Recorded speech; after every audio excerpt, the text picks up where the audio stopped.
se retrouve pour parler de la Coupe des Champions qui nous a délivré 2 premiers verdicts hier soir avec la qualification du Real Madrid malgré une défaite en Turquie 3-2 contre le Galatasaray, ainsi que la qualification à l'arraché vraiment du Borussia Dortmund contre Malaga dans les arrêts de jeu. Les Allemands qui étaient menés 2-1 sont parvenus à égaliser à 2 partout, puis également à inscrire le but du 3-2 vraiment dans les toutes dernières secondes et donc à se qualifier de manière plutôt méritée, ma foi. Il y a eu 2 erreurs dans cette rencontre des arbitres, 2 hors-jeu non signalés, un de chaque côté, donc on va dire qu'il n'y a pas eu de vol, même si ce matin les Espagnols l'ont un petit peu mauvaise, on peut les comprendre, quand vous êtes qualifié à la 90e et que vous vous retrouvez éliminé 2 buts plus tard, 60 secondes plus tard, ça fait mal, ça fait très mal, mais c'est le football, il est cruel par moments et il faut l'accepter ainsi. Mais aujourd'hui, nouvelle soirée de Coupe des Champions, et j'aimerais vous parler d'une rencontre qui fait saliver toute la France entière, comme diraient nos amis français. Il s'agit bien évidemment de la rencontre entre le Barça et le PSG.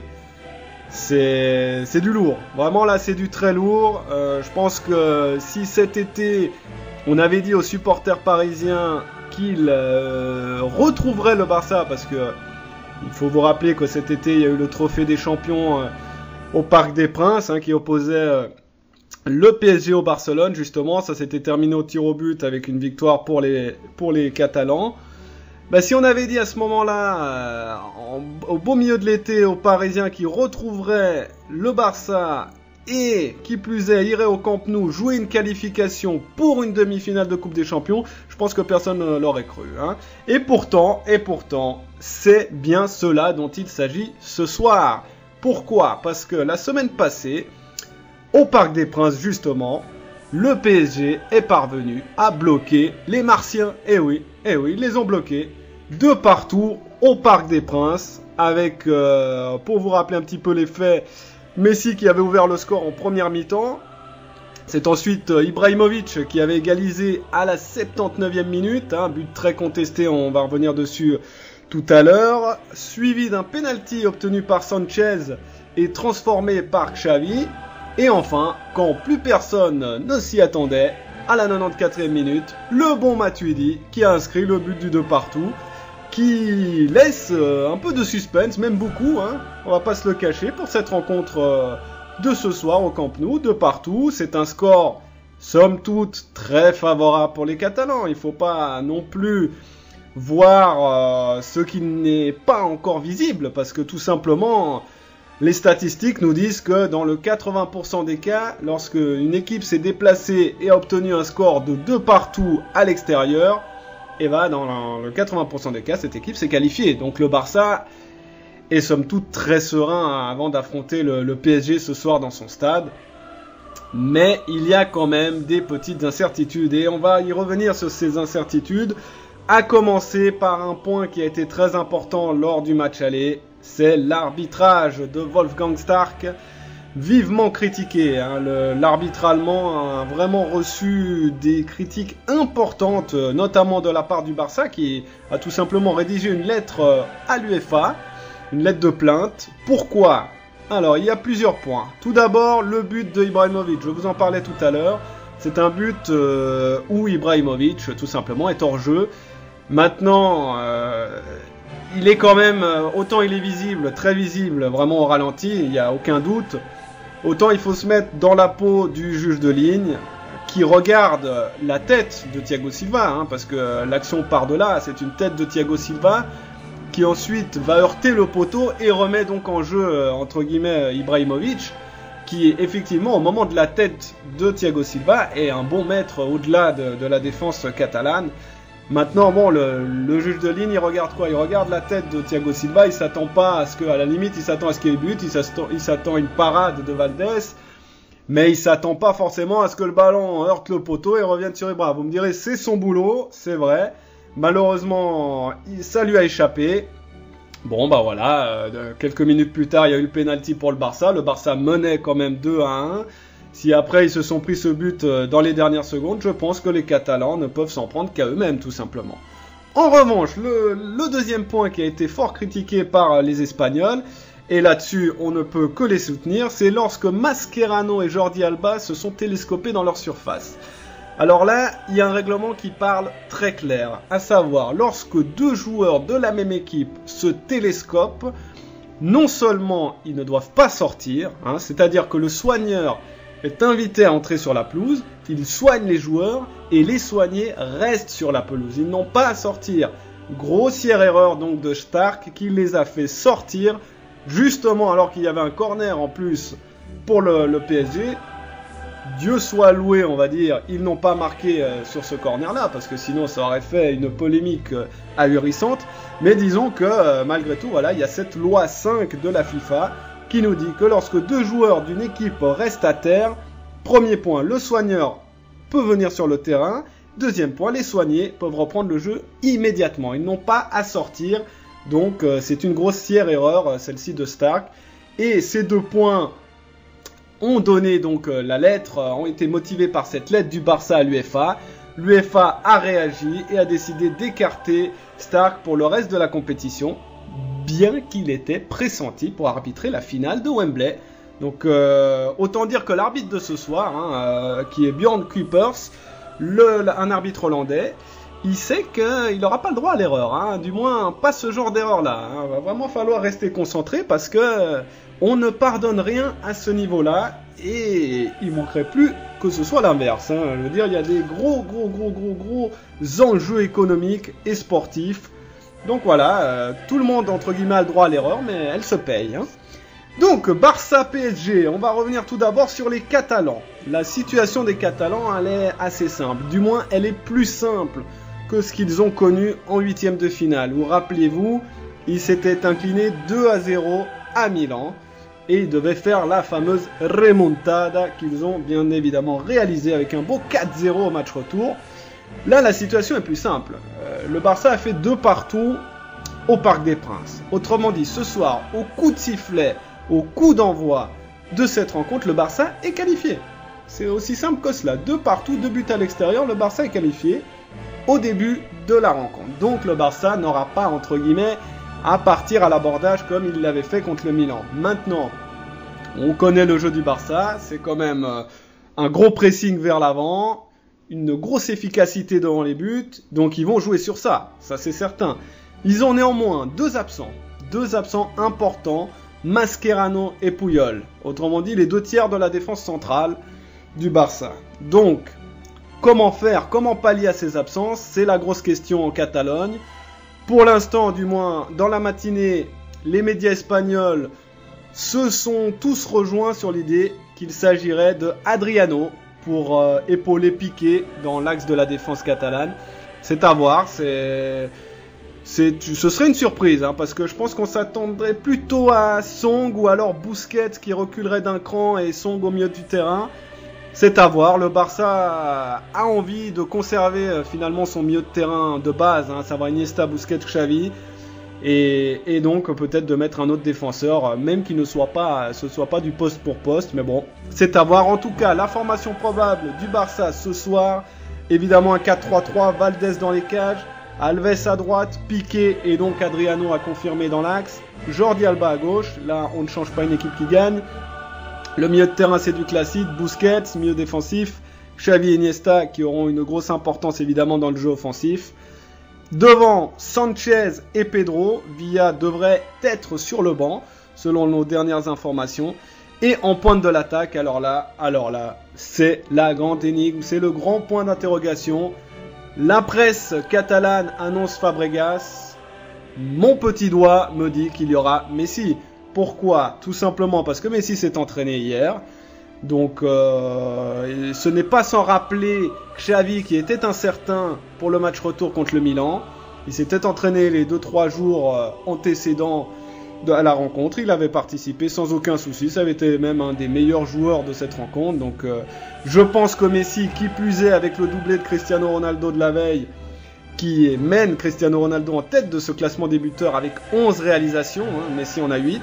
Je pense que Messi aura toute envie de disputer cette rencontre, quitte à rater un ou deux matchs de Liga derrière. De toute façon, le championnat d'Espagne est quand même, somme toute, plus ou moins réglé en faveur du Barça. Donc, à mon avis, Messi va serrer les dents et vous verrez qu'il sera là en pointe de l'attaque, fidèle au poste et en pleine forme pour affronter le PSG ce soir. Même si ça reste une énigme, on verra. Mais je pense qu'il sera là. Donc le Barça, c'est très simple, hein. Comme je vous le disais, au coup d'envoi ce soir, ils sont qualifiés. Ils sont qualifiés si ils font match nul avec moins de 2 buts inscrits, à savoir un 0-0 ou un 1 partout, le Barça est qualifié. Un 2-2, on ira aux prolongations, voire au tir au but, ce sera à voir, hein. Attention au piège toujours, parce que même dans la prolongation, le fameux but à l'extérieur compte en double est toujours en vigueur, hein. Donc attention. En cas de victoire, évidemment, le Barça passe aussi. Donc, il y a pas mal d'opportunités, hein, on va pas se le cacher. Le Barça a vraiment tout en sa possession pour passer et se qualifier une nouvelle fois pour les demi-finales. Que doit faire le Barça ce soir ? Je pense que c'est très simple, hein. Le Barça, il doit faire son jeu. Il doit mettre du rythme, il doit mettre de l'intensité, un gros pressing, ça c'est important. Parce que le Barça, quand il n'exécute pas son pressing dans le camp adverse, il est malheureusement pas toujours imbattable. On l'a vu à Milan, on l'a vu au Parc des Princes. Il y avait un peu plus de rythme au Parc des Princes qu'à San Siro, mais c'était pas encore ça, hein. On verra ce soir devant leur public, dans leur stade, sur leur terrain. On sait que les Catalans sont généralement injouables. Donc à eux de le confirmer ce soir et ça se passera très bien pour eux. Maintenant, le gros risque pour le Barça, c'est quoi ? C'est que comme la situation est très favorable, on va pas se le cacher, il pourrait du moins avoir cette petite tentation à être un petit peu présomptueux, à se voir déjà qualifié. Et ça pourrait être la grossière erreur, hein, parce que quand le Barça, je le répète, ne joue pas à son rythme, c'est là qu'il est très friand et très prenable, notamment derrière. Donc le Barça doit vraiment rentrer avec un état d'esprit conquérant. Ils sont à domicile, ils doivent jouer leur match, ils doivent emballer la rencontre avec une grosse pression comme ils l'avaient fait contre le Milan.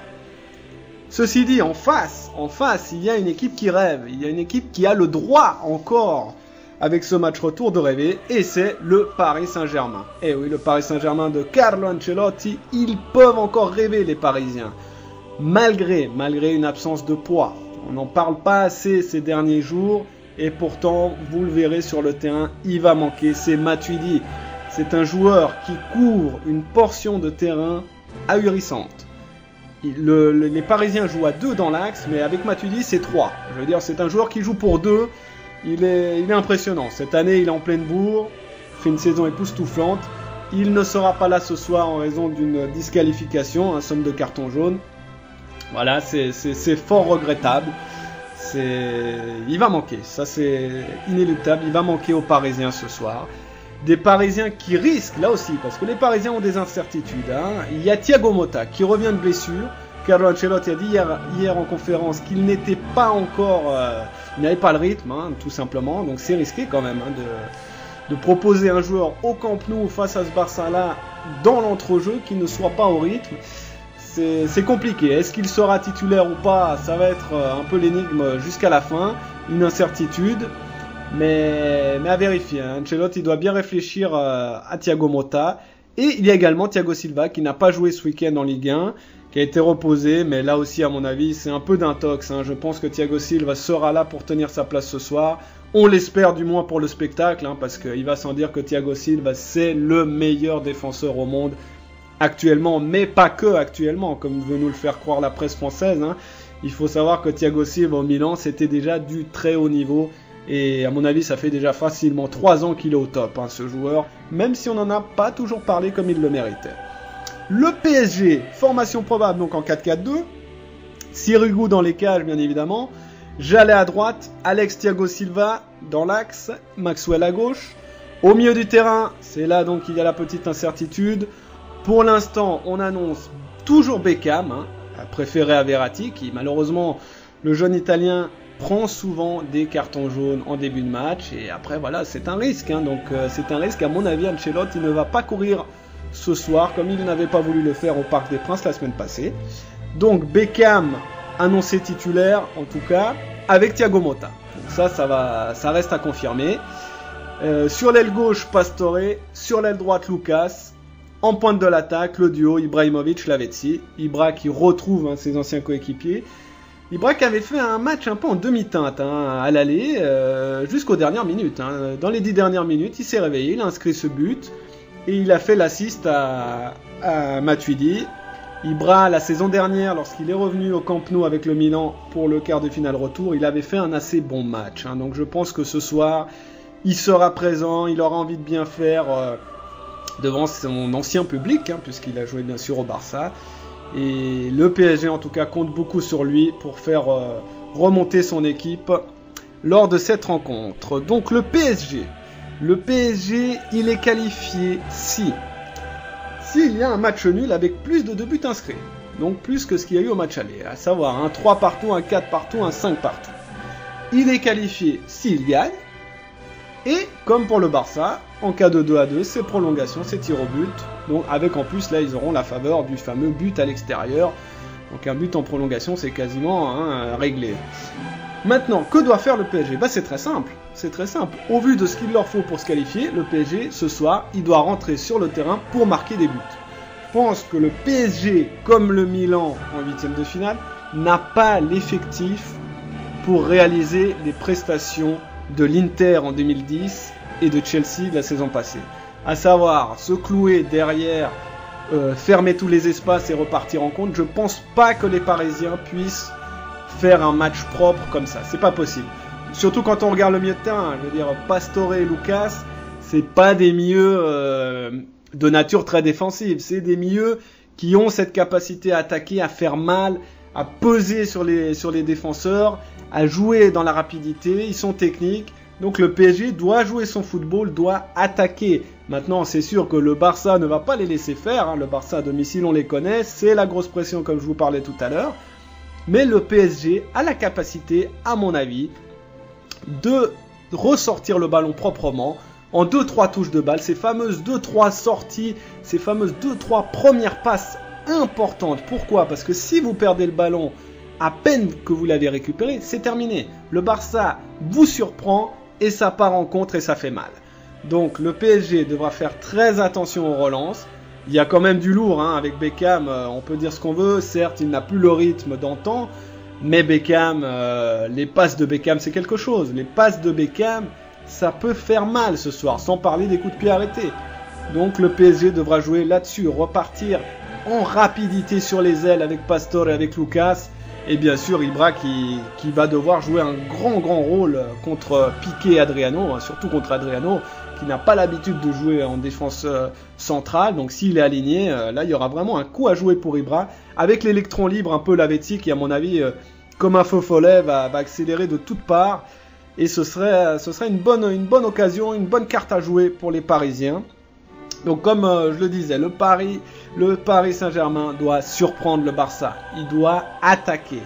Parce que de toute façon, ils peuvent prendre des buts et ils vont en prendre. Il faut savoir que le Barça à domicile, c'est 80%. Dans le 80% des cas, ils mettent au moins 3 buts. À partir de là, c'est très simple. PSG peut prendre 3 buts. Mais s'ils en mettent 3, c'est eux qui passent. Donc je pense que la mentalité des Parisiens ce soir, ça doit être celle-là. Ça doit être de mettre des buts. On peut faire confiance à Ancelotti qui adore le jeu offensif. À mon avis, il va vraiment inciter ses joueurs à attaquer. Il y a somme toute, et je terminerai là-dessus, il y a somme toute une petite donnée historique qui va réconforter nos amis parisiens et le peuple français, parce que je pense que ce soir, le public français sera quand même derrière le PSG. C'est pas tous les jours qu'un club français se hisse en demi-finale de la Coupe des Champions. Il y a quand même donc une donnée historique qui est la suivante. Il y a 18 ans, en quart de finale, le PSG a éliminé le Barça. 3-2, score cumulé. Il s'était qualifié en demi-finale avant de se faire sortir par le Milan. Donc, ce n'est pas impossible. Certes, on ne parle pas du même Barça, mais on ne parle pas non plus du même PSG. Donc, attention, rien n'est impossible. Le football, c'est un sport où justement tout est possible. Le ballon est rond. On l'a vu hier. le tempérament, la mentalité avec laquelle les équipes rentrent sur le terrain peut tout changer. Il faut vraiment être concentré du début jusqu'à la dernière seconde. N'est-ce pas, Malaga? Ce n'est pas eux qui nous contrediront. Ceci étant dit, je pense tout de même que le Barça réussira à se qualifier une nouvelle fois pour les demi-finales de la Coupe des Champions. J'espère malgré tout que le PSG va jouer son jeu et n'aura pas de remords à la fin de cette rencontre, parce que c'est important. Ils doivent jouer, ils sont arrivés au Camp Nou, ils ont une possibilité, il faut qu'ils y aillent, il faut qu'ils attaquent, il faut qu'ils aient du courage, du culot, et qu'ils essaient de pousser le Barça dans ses derniers retranchements. Donc moi je mets une petite pièce sur la victoire du Barça.